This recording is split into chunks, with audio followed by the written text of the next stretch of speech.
It seems like they all had enough. Had enough of what?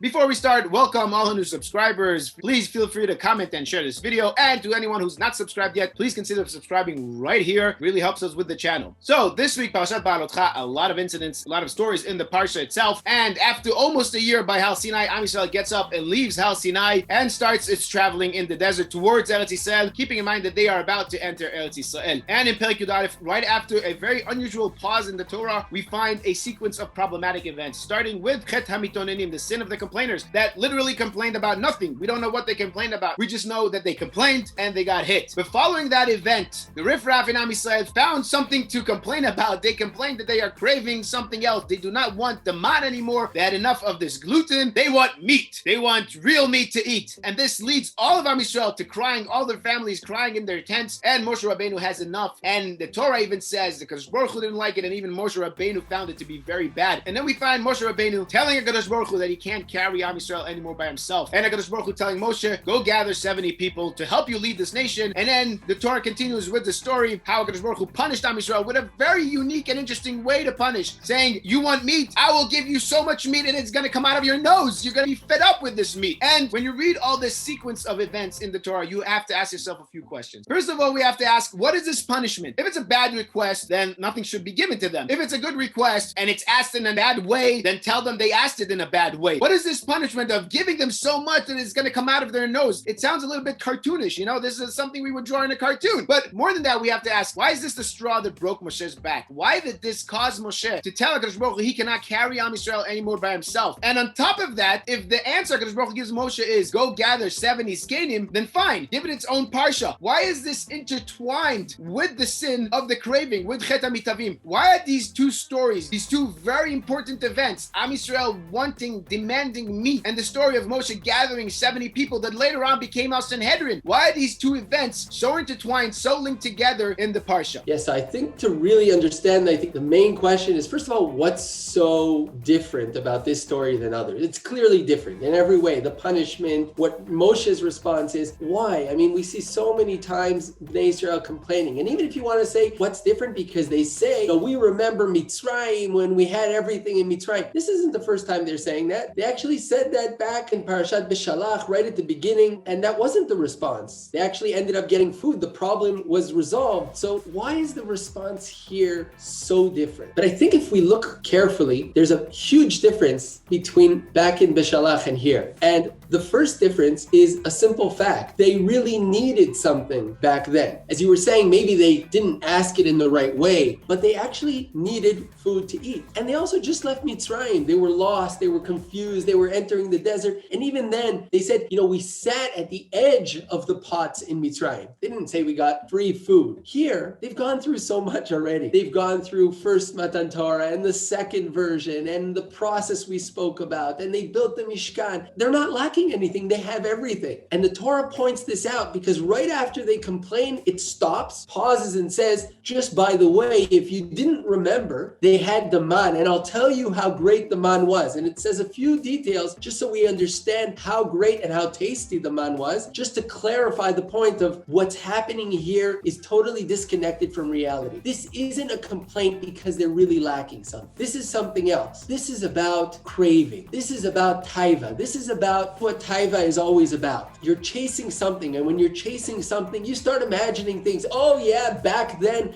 we had everything. What did you have? You didn't have anything, as Rashi points out. What are you talking about? You're blinded by this craving, this obsessiveness of something that you believe that once you'll get it, everything will be fine. If I just get that meat, that's what I'm missing in life. And when we know this often, when people get caught up in something that they're chasing, it's food, it's money, whatever it is, they don't see anything else. They truly believe that if only they get there, everything would be great. And maybe that's why Hashem answers the way he answers, because we know that someone who's blinded by something, he doesn't listen to all the rational explanations transformation. You know when he finally learns his lesson? When he chases and reaches what he thinks he was looking for and realizes that there's nothing there. They're so sure that if only they had meat, everything would be great. It's worth going back to Mitzrayim just because they don't have meat. When they're so blinded in this imaginary world they're creating, the only way to teach them a lesson is to say, you know what? Here's meat. Have it. You'll have so much, it'll come out of your nose. You won't want it anymore. You'll be disgusted by it. Why are we disgusted by something that we have so much of? Because when it's not truly what we wanted and we chase it obsessively, we end up just being disgusted by it and disgusted by ourselves that we're just chasing something that was fake and false. Yes, like you're saying, I think you can see a similarity between the complaining and the punishment, where in the complaining, they lost proportions. And so with the punishment, it's also losing proportions. It's getting out of hand. It's overkilling what they wanted. You know, we have this psychological phenomenon where we overkill things. For example, in music, one of the famous rules when you have a new song, you don't want it to be heard too many times because it can kill a song. When the audience hears the song too many times, it will make them at first like it, but at some point it will start being annoying and they will even hate the song. And you know, it's in all aspects of life that sometimes when you have too much of a good thing, it might end up being a bad thing. You might end up getting annoyed by it and even hating it. One of the basic rules in Yiddishkeit and Judaism is the famous Rambam from Shmona Prakim, moderation, walking the golden path of life, the middle path of life, not too much of one side, not too much of the other side, because it's one thing not to have too much of a bad thing, but it's also another thing not to have too much of a good thing, because we know the Mishnah in Cravers says, Ezu Ashir Hasameach Bechelko, you have to be happy with what you have, because part of having something is also aspiring for something else, to climb, to continue building. Again, like we know also,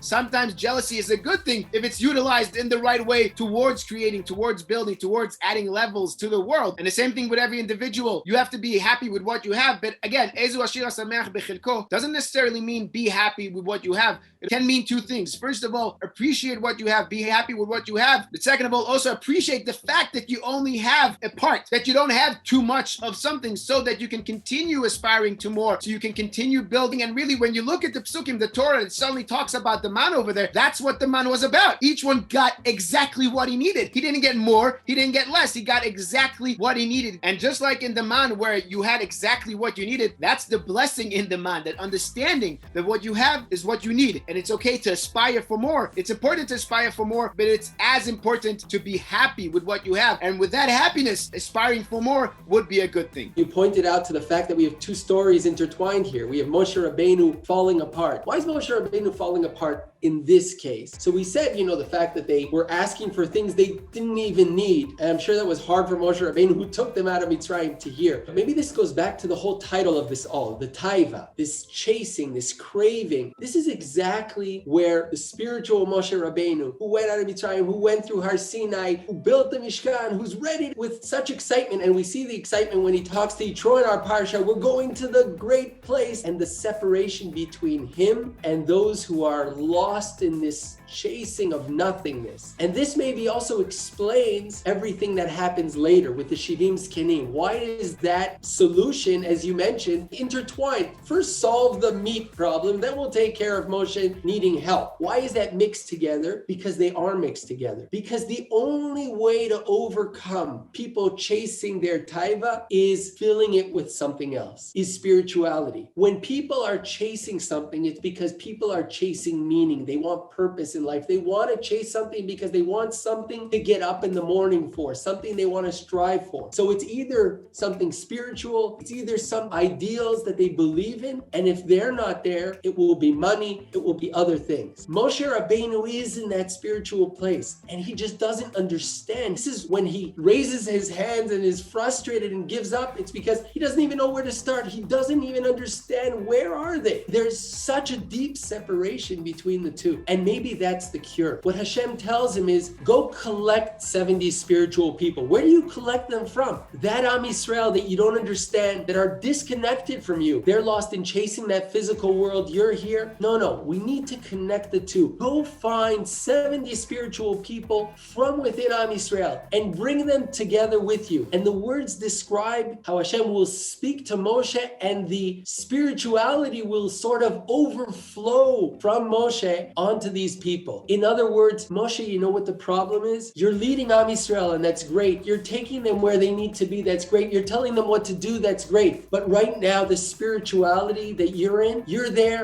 They're not there. You need to let that spirituality overflow onto Am Yisrael. And we see Moshe Rabbeinu understands this message, because when someone comes and tells Moshe Rabbeinu, oh my God, there's two people in the Machaneh Eldad Umeidad that are giving nevuah, and Yoshua says, oh my God, we got to stop them. And Moshe Rabbeinu says, no, this is great. Mi ten v'kolam Hashem neviim. This is what we're missing. This is the problem. This is why they're chasing meat, is because they have nothing else to chase. I want nevuah outside in the camps. I want the people to be part of this spirituality. This spirituality isn't for me. This spirituality is for everyone, and it's exactly what will bring the tikkun for the craving of the meat and the chasing of the physical. That's why this comes just before the punishment, because you can't bring a punishment if you haven't brought an alternative. First, you bring the alternative. There is spirituality. There's something else that can fill your life. This is what you could be chasing. This is what you could be filling your life with. And then you can come deal with saying the negative of what you shouldn't be chasing. But until that alternative, until the Shivim Zkenim isn't there, Hashem doesn't go to the second stage of actually punishing the Mitavim for what they were chasing and for their words. Exactly, and let's not forget how this all started. This started because Am Yisrael left Har Sinai. They left the place where they were sunk into Ruchnius, and suddenly the Ruchnius was left behind them, and they needed this. And this is exactly in this Parsha where Moshe Rabbeinu, the Shivim Zkenim, show Am Yisrael that Ruchnius can be in the Gashmius. It's not only in the mountain over there, it's not only in the fenced-off mountain in Har Sinai, but it can actually be inside the camp. It can be in your day-to-day life, and the Ruchnius can travel with you. You're not leaving it behind, like the Gemara in Shabbos says. The Ruchnius is with you, and like we know from the Chassidut also, that unlike in Gashmius, Ruchnius, you should never be happy with little. You should always aspire to more. You should always want more in Ruchnius and grow as much as you can. Beautiful, beautiful. Shkoyach. Shabbat Shalom. Koyach to you, good Shabbos, and we'll talk again next week. For more Talking Torah videos on different topics, check out our YouTube channel.